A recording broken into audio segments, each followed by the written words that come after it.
അന്താരാഷ്ട്ര തുറമുഖം എന്ന സ്വപ്നം ഇന്ന് യാഥാർത്ഥ്യമാകുമ്പോൾ സംസ്ഥാന തുറമുഖ വകുപ്പ് കഴിഞ്ഞ വർഷങ്ങളിൽ നടത്തിക്കൊണ്ടിരിക്കുന്ന ഭീമമായ പ്രവൃത്തികൾ എത്രമാത്രം സ്തുത്യാർഹമാണ് എന്ന് പ്രത്യേകിച്ച് പറഞ്ഞറിയിക്കേണ്ടതില്ല. കേരളത്തിന്റെ ആദരണീയനായ തുറമുഖ സഹകരണ ദേവസ്വം വകുപ്പ് മന്ത്രി ശ്രീ വി.എൻ. വാസവൻ അവർകൾ ഈ ചടങ്ങിന് അധ്യക്ഷത വഹിച്ച് സദസ്സിനോട് സംസാരിക്കുവാനായി അദ്ദേഹത്തെ സ്നേഹാദരങ്ങളോടെ ഇവിടെ സ്വാഗതം ചെയ്യുന്നു. ഞങ്ങളുടെ മാർഗദർശിയായ ഞങ്ങളുടെ പ്രിയങ്കരനായ മന്ത്രി അദ്ദേഹത്തെ വേദിയിലേക്ക് ക്ഷണിക്കുന്നു.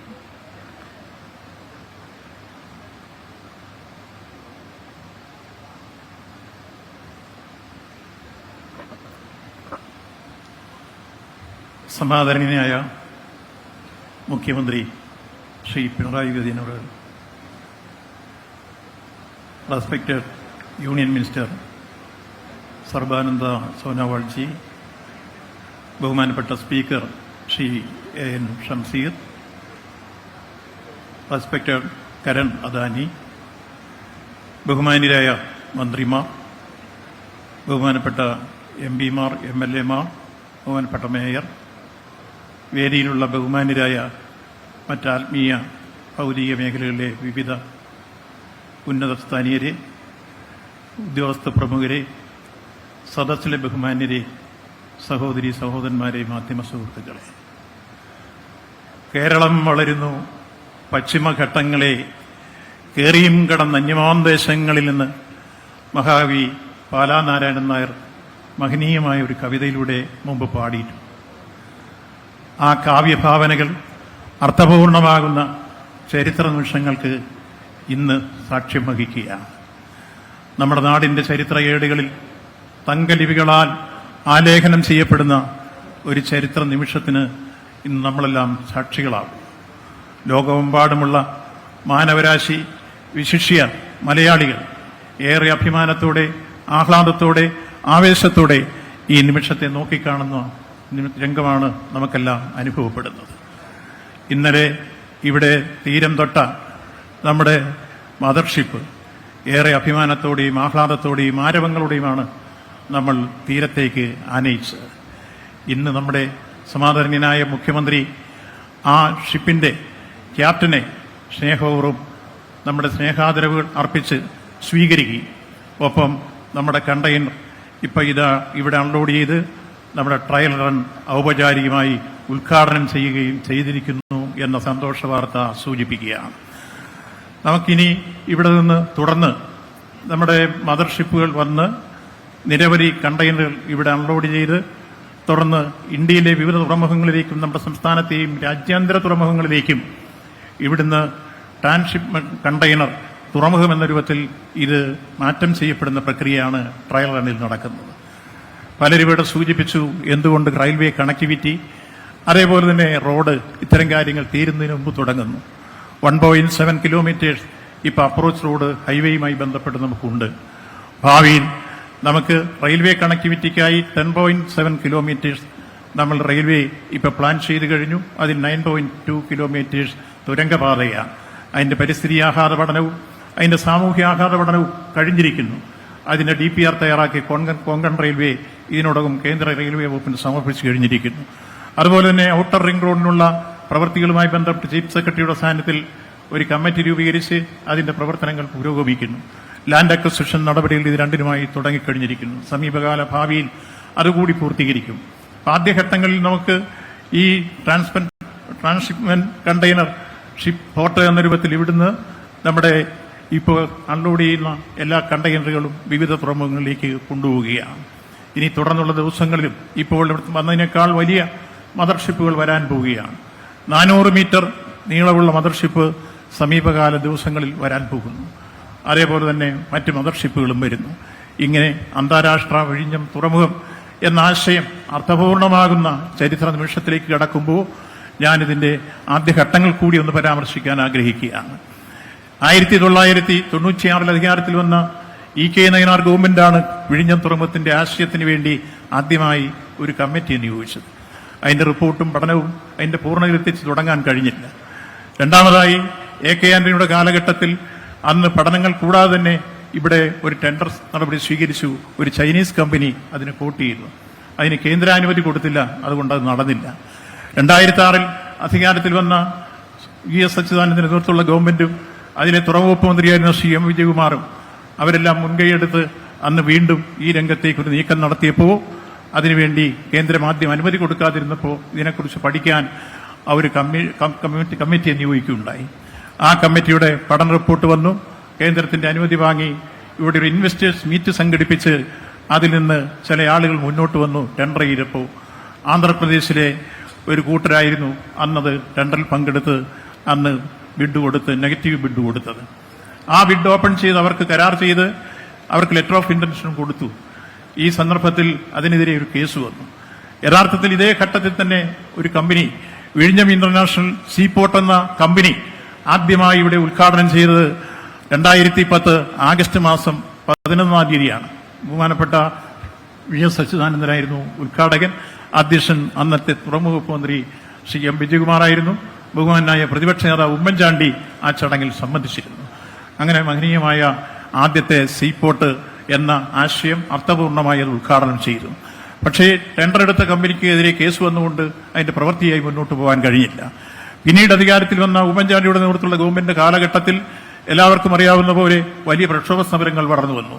ഒരുപക്ഷേ തലസ്ഥാനം നേരി കണ്ടിട്ടില്ലാത്ത രൂപത്തിലുള്ള മനുഷ്യച്ചങ്ങലയും നീണ്ടുനിന്ന ഉപവാസങ്ങളുമെല്ലാം അനന്തപുരിയിൽ അരങ്ങേറിയ സന്ദർഭം ഈ തുറമുഖത്തിന് വേണ്ടി വലിയ രൂപത്തിലുള്ള പ്രക്ഷോഭ സമരങ്ങൾ വളർന്നു വന്നു.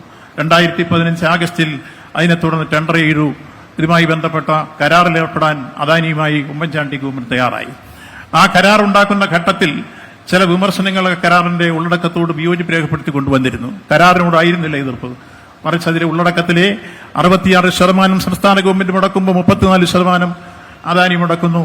അതിന്റെ അധികാരമോ ലാഭമോ നമുക്ക് 20 വർഷത്തേക്ക് ലഭിക്കാത്ത സാഹചര്യത്തെക്കുറിച്ച് ചൂണ്ടിക്കാണിച്ചുകൊണ്ടായിരുന്നു ആ വിമർശനങ്ങൾ ഉയർന്നു വന്നത്. പക്ഷേ അന്ന് തറക്കല്ലിട്ടതാണ് ആ കാലഘട്ടത്തിൽ നടന്നത്. പക്ഷേ പിന്നീട് അതിന്റെ നിർമ്മാണ പ്രവർത്തനങ്ങൾക്കെല്ലാം തുടക്കം കുറിച്ചത് 2016 അധികാരത്തിൽ വന്ന ശ്രീ പിണറായി വിജയന്റെ നേതൃത്വമുള്ള ഗവൺമെന്റാണ്. ആ ഗവൺമെന്റ് അതിന്റെ പ്രവർത്തനങ്ങൾക്ക് തുടക്കം കുറിക്കുമ്പോൾ ഉണ്ടായ ഒട്ടനവധി ബുദ്ധിമുട്ടുകളും വെല്ലുവിളികളും എല്ലാം നമുക്കറിയാം. ആദ്യം കോറിയുടെ പ്രശ്നങ്ങൾ വന്നു. തമിഴ്നാട്ടിൽ ഉൾപ്പെടെ ബന്ധപ്പെട്ടാണ് കോറിയുടെ സൗകര്യങ്ങൾ ഉണ്ടാക്കി. പിന്നീട് അത് പരിഹരിക്കപ്പെട്ടത്. 80 ലക്ഷത്തോളം നമുക്ക് കരിങ്കൽ വേണ്ടി വന്നു, 80 ലക്ഷം ടൺ കരിങ്കൽ. അതേപോലെ തന്നെ പിന്നീട് ദുരന്തങ്ങൾ നമുക്കറിയാം. വലിയ രൂപത്തിലുള്ള ഓഖി ദുരന്തം ഉൾപ്പെടെ ചുഴലിക്കാറ്റ് ഉൾപ്പെടെ വലിയ ദുരന്തങ്ങൾ സൃഷ്ടിച്ചു. നമ്മുടെ ബ്രേക്ക് വാട്ടർ പ്രവർത്തനങ്ങളുമായി മുന്നോട്ട് പോകാൻ കഴിഞ്ഞില്ല. അതേസമയത്ത് ആ കാലഘട്ടത്തെ അതിജീവിച്ചുകൊണ്ട് മുന്നോട്ട് വരുമ്പോഴാണ് വീണ്ടും നമുക്കൊരു മഹാമാരി വന്നു. കോവിഡ് രൗദ്രഭാവം കൊണ്ട് നമ്മെ വേട്ടയാടി. അത്തരം ഘട്ടങ്ങളിലും വലിയ പ്രതിസന്ധികളും പ്രയാസങ്ങളും വന്നു. പിന്നീട് അതിനെയും തരണം ചെയ്ത് മുന്നോട്ട് വരുമ്പോൾ ചില പ്രക്ഷോഭ സമരങ്ങൾ വളർന്നു വന്നു.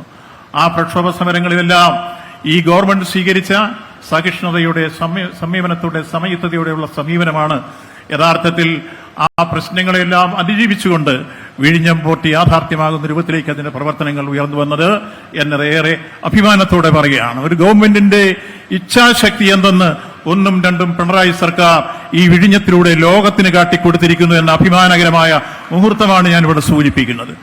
അതിൽ എല്ലാവർക്കും അറിയാവുന്നതുപോലെ ഇപ്പോഴിതാ 3000 മീറ്റർ ബ്രേക്ക് വാട്ടർ, അതായത് പുലിമുട്ട് പൂർണ്ണതയിലെത്തിയിരിക്കുന്നു. 800 മീറ്റർ കണ്ടെയ്നർ ബെർത്ത് പൂർണ്ണതയിലെത്തിയിരിക്കുന്നു. 32 ക്രെയിനാണ് ഇവിടെ എത്തിച്ചേരേണ്ടത്. ചൈനയിൽ നിന്ന് 31 എത്തിയിരിക്കുന്നു. യാർഡുകളെല്ലാം പൂർത്തിയായിരിക്കുന്നു. നമ്മുടെ ഓഫീസുകളെല്ലാം പൂർത്തിയായിരിക്കുന്നു. ലൊക്കേഷൻ കോഡ് നമുക്ക് ലഭിച്ചിരിക്കുന്നു. ISPS കോഡ് നമുക്ക് ലഭിച്ചിരിക്കുന്നു. NSPC ക്ലിയറൻസ് ലഭിച്ചിരിക്കുന്നു. ഇങ്ങനെ നമുക്ക് ലഭിക്കേണ്ട കസ്റ്റംസ് ഓഫീസ് ഉൾപ്പെടെ നമുക്കിവിടെ യാഥാർത്ഥ്യമായിരിക്കുന്നു. ഇത് കസ്റ്റംസ് പോർട്ടായി അംഗീകരിക്കപ്പെട്ടിരിക്കുന്നു. ഇനി നമുക്ക് ലഭിക്കേണ്ടത് കേന്ദ്രത്തിൽ നിന്നുള്ള VGF ആണ്. VGF ലഭിക്കുന്നതിന് ഒരു തടസ്സം നിന്നിരുന്നത് നമ്മുടെ ആർബിട്രേഷനുകളായിരുന്നു. അതിൽ അദാനിയുടെ ആർബിട്രേഷൻ ഉണ്ടായിരുന്നു, നമ്മുടേതും ഉണ്ടായിരുന്നു. രണ്ടും വിഡ്രോ ചെയ്തു, യോജിപ്പിലെത്തി. ഇപ്പോ 3 പാർട്ടി കരാറിൽ ഈ ജൂലൈ 27 ഒപ്പിട്ടാൽ VGF തരുമെന്നാണ് നമ്മളെ അറിയിച്ചിട്ടുള്ളത്. ഏതായിരുന്നാലും ഇതുവരെയുള്ള കാര്യങ്ങളെക്കുറിച്ചുള്ള കണക്കുകളെല്ലാം ഇവിടെ അവതരിപ്പിച്ചതുകൊണ്ട് ഞാൻ അതിന്റെ മറ്റു വിഷയങ്ങളിലേക്ക് കടക്കുന്നില്ല. അങ്ങനെ നമ്മുടെ ഈ പോർട്ട് യാഥാർത്ഥ്യമാകുമ്പോൾ ഈ പോർട്ടിനുള്ള അനുഗ്രഹീതമായ ഒരു ഘടകം കൂടി തിരിച്ചറിയേണ്ടതാണ്. ലോകത്തൊരു മറ്റൊരു പോർട്ടിനും ഇല്ലാത്ത രൂപത്തിൽ 20 മുതൽ 24 മീറ്റർ വരെ ആഴമുള്ള പ്രദേശമാണ് വിഴിഞ്ഞം. ഇന്നലെ ഇവിടെ എത്തിയിരിക്കുന്ന മദർഷിപ്പിന് 10 മീറ്റർ ആഴത്തിന്റെ ആവശ്യമേ ഉള്ളൂ. അപ്പൊ ഇതിനേക്കാൾ വലിയ ഷിപ്പിനെ സ്വീകരിക്കാനുള്ള ശേഷി നമ്മുടെ വിഴിഞ്ഞത്തിനുണ്ട് എന്നുള്ളതാണ് അഭിമാനകരമായ സാഹചര്യം.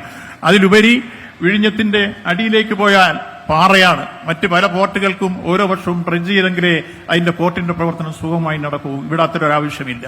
അപ്പൊ പ്രകൃതിദത്തമായ സൗന്ദര്യവും സൗകര്യമുള്ള അനുഗ്രഹീതമായ ഒരു പോർട്ടായി നമ്മുടെ പോർട്ട് മാറുമ്പോൾ ഭാവിയിൽ ഇപ്പൊ തന്നെ പ്രതിപക്ഷം 10 ലക്ഷം കണ്ടെയ്നർ ഇവിടെ വന്നു പോകുന്നു.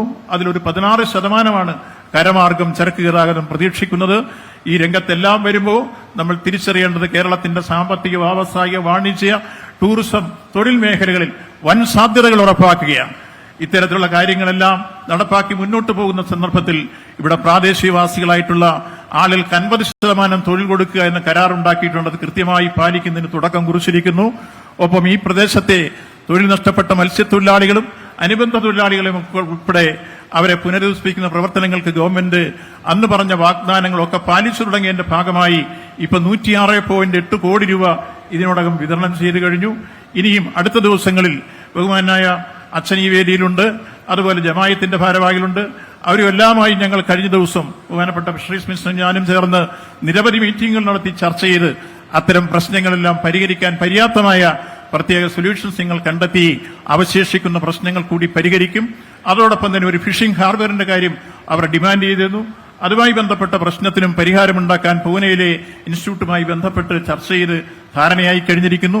ഇങ്ങനെ സമീപകാല ഭാവിയിൽ ഈ പ്രദേശത്തെ എല്ലാ വിഭാഗം ആളുകളെയും താൽപര്യങ്ങൾ പരിരക്ഷിച്ചുകൊണ്ടും പറഞ്ഞ വാക്കുകൾ പാലിച്ചുകൊണ്ടും എല്ലാ അർത്ഥത്തിലും കേരളം ഇന്ന് വികസന രംഗത്ത് വിസ്മയങ്ങൾ തീർത്ത് മുന്നോട്ടു പോകുന്ന ഈ കാലഘട്ടത്തിൽ ഇതാ മറ്റ് ഒരു ഈ 1-2 പിണറായി സർക്കാരിന്റെ ഇച്ഛാശക്തി ഒന്നുകൊണ്ട് മാത്രം പൂർത്തീകരിക്കപ്പെട്ട ഈ തുറമുഖം ഇതാ നാടിന് സമർപ്പിക്കുന്ന അനുഗ്രഹീതമായ മുഹൂർത്തത്തിന് സമയം കണ്ടെത്തി ഇവിടെ എത്തിച്ചേർന്ന നമ്മുടെ ആദരണീയനായ മുഖ്യമന്ത്രി അദ്ദേഹം ഇതിന്റെ ഓരോ നിമിഷങ്ങളിലും എല്ലാ വിഷയങ്ങളിലും എന്ന പോലെ നിതാന്ത ജാഗ്രത പുലർത്തി അദ്ദേഹം ഈ കാര്യത്തിൽ ഉപദേശ നിർദ്ദേശങ്ങളും നേതൃത്വവുമാണ് യഥാർത്ഥത്തിൽ ഈ പോർട്ട് ഇത്തരത്തിൽ യാഥാർത്ഥ്യമാകാൻ ഇടവന്നിട്ടുള്ളത്. ആ സന്ദർഭത്തിൽ കേന്ദ്ര ഗവൺമെന്റിന്റെ ഭാവിയിൽ ലഭിക്കേണ്ട സഹായങ്ങളും സൗകര്യങ്ങളും എല്ലാം ഉണ്ടാകണമെന്ന് വിനയപൂർവ്വം യൂണിയൻ മിനിസ്റ്ററോടും എല്ലാം അഭ്യർത്ഥിച്ചുകൊണ്ട് ഇവിടെ എത്തിച്ചേർന്ന എല്ലാവർക്കും തുറമുഖ വകുപ്പിന്റെ അഭിവാദനങ്ങൾ അർപ്പിച്ചുകൊണ്ട് ഞാൻ എന്റെ വാക്കുകൾ ചുരുക്കുന്നു. നന്ദി, നമസ്കാരം.